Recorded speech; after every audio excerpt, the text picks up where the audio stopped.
I'm a little bit under the weather today, as you might hear from my voice. I don't know if Australia are the ones who made me sick or what, or are my children or what. I don't know what it is.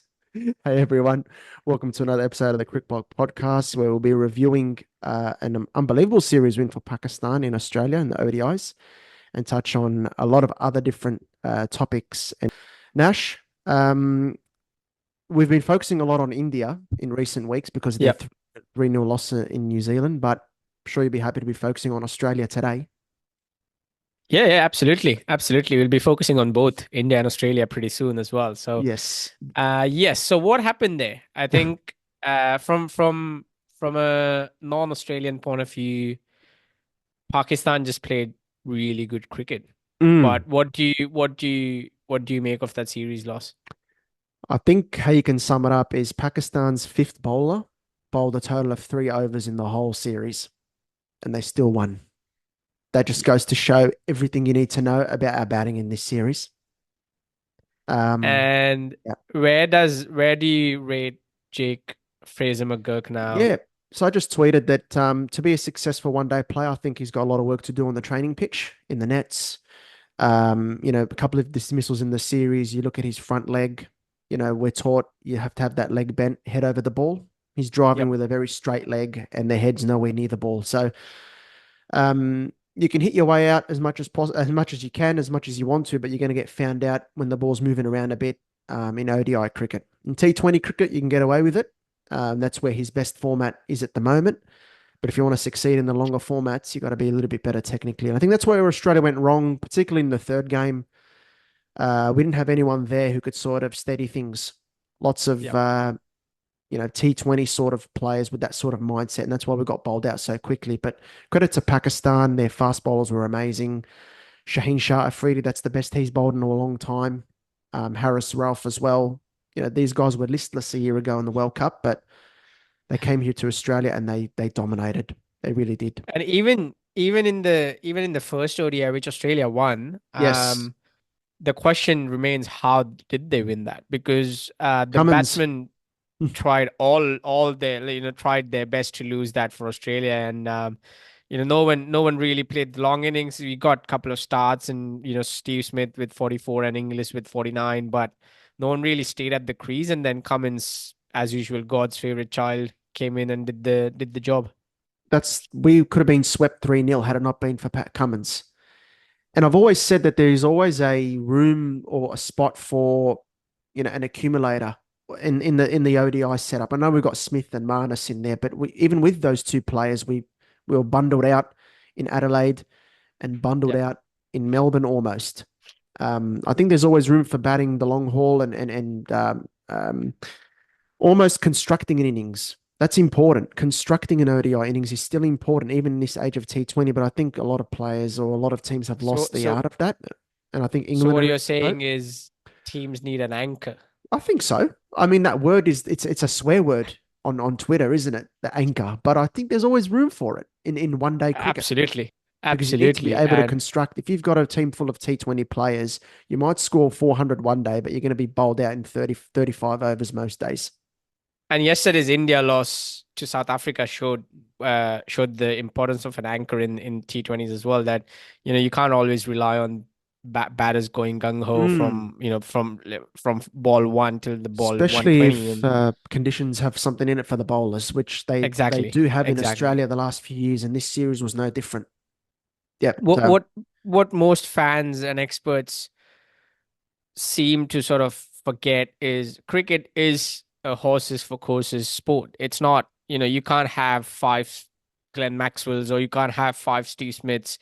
It's horses for courses because you need a Virat Kohli, you need a Maxwell, you need a Pujara as well because mm, um the game swings like a pendulum up and down in different phases, yep. red ball, white ball, even T20 and one day as well, because one day is a different ball game than T20 as well. So you need different players for different phases, and people don't seem to acknowledge that because they think every batter that comes in has to go, just at a strike at 150 Yeah. from the first ball. It's very conditions based cricket, very conditions based. If the ball's doing a bit, you need the players who are able to cope with that. And all series in this ODI series, the ball was nipping around, moving around. There was help for the bowlers. And I think Australia tactically as well yesterday in the Perth game, absolutely shocking. I mean, it was Josh Inglis's debut as captain. I thought it wasn't a good start personally. Yeah. Lance Morris was arguably the biggest threat for us in the bowling attack. He wasn't brought on until what, the 12th or 13th over when they had 60 on the board. The game's over by then. And lo and behold, he takes the 2 wickets. I don't understand how we're opening the bowling with Stoinis when we've got 140 to defend. Yeah. Doesn't make sense. What's the think tank? I understand the ODI series and the T20 series against Pakistan is not the headline event in the summer. I get it, but But it's still a prep. It's it's still a still a prep. prep and you need to be better. When you play for Australia, a lot of it is expected of you. And we've been collapsing a lot across formats since last World Cup, you know, And across there's formats. Whatever the format yeah, is, the batting's been a bit shaky and it's happened again. hopefully it happens in the red ball format as well soon. Get lost. Um, and positives for Pakistan after a turmoil, last 12 months after, the I don't know what to call it, but the change in captaincy, going back to Babar Azam, going back to Afridi. Now finally they settled on Rizwan, and a good start for Rizwan as well with a 2-1 victory in Australia. So lots of positives because their bowling definitely stood up this time, because it's all on their bowling, that the onus was on their bowling, because bowlers have let down Pakistan a lot in the last few months. And this time they did a great job, restricted Australia in all. Let's face it, in all three ODIs, even though they Definitely. lost the first one, they did a great job of bringing it close. Definitely. And they just needed the four frontline quicks. They didn't need a fifth bowler at all. And that's what's disappointing from an Australian perspective. But you're right, Pakistan, they lost by an innings when they scored 556 against England. And we're all wondering where the hell do they go from here? Well, they won the Test series against England and now they've won an ODI series in Australia. So credit to the team, credit to Dizzy Gillespie as the coach, the players. They've really sparked a great turnaround, and they've done a Pakistan here. When you think they're in the dumps, they come out and surprise everyone. They've done it again, Absolutely, that's and that's that's classic yeah, Pakistan.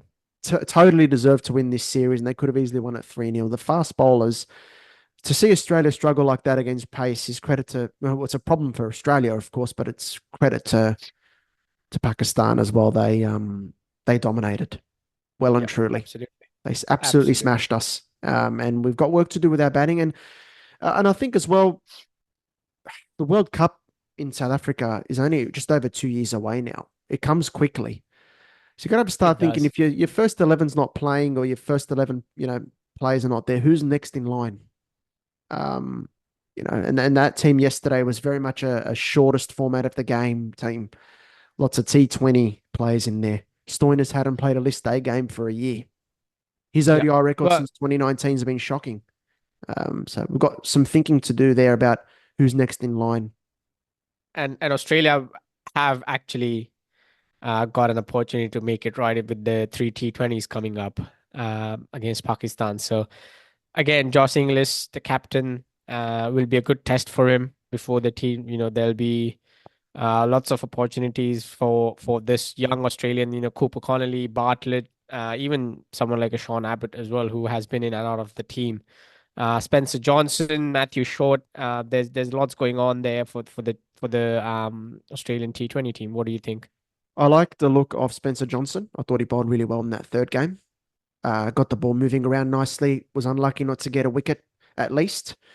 So it'd be good to see him. Xavier Bartlett, he's had a very good start to his international career. He's got something about him as well. So there's some good players there in the shortest format.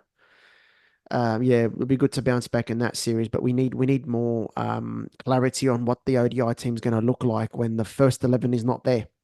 Yep, Um, absolutely. yeah, I was saying on Twitter today, like someone like a Ben McDermott is a very good player to have in a team when you don't have Smith and Marnus in there.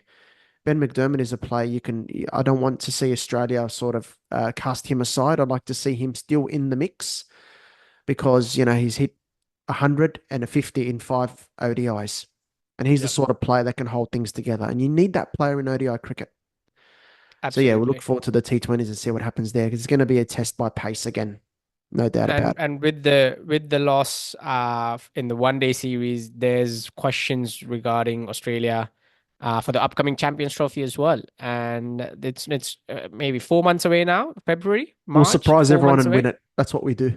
Oh yeah, absolutely. I have no doubt. I have no doubt Oh, at all. oh Um, yeah, yeah, Champions Trophy's been a topic of and debate.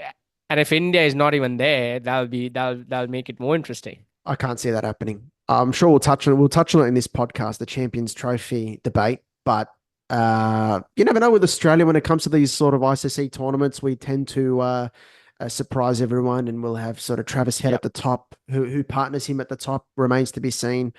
But then Smith, I think Alex Carey's got to be in our ODI team. yep, Alex Carey must be there. Whether you have Inglis and Carey, possibly.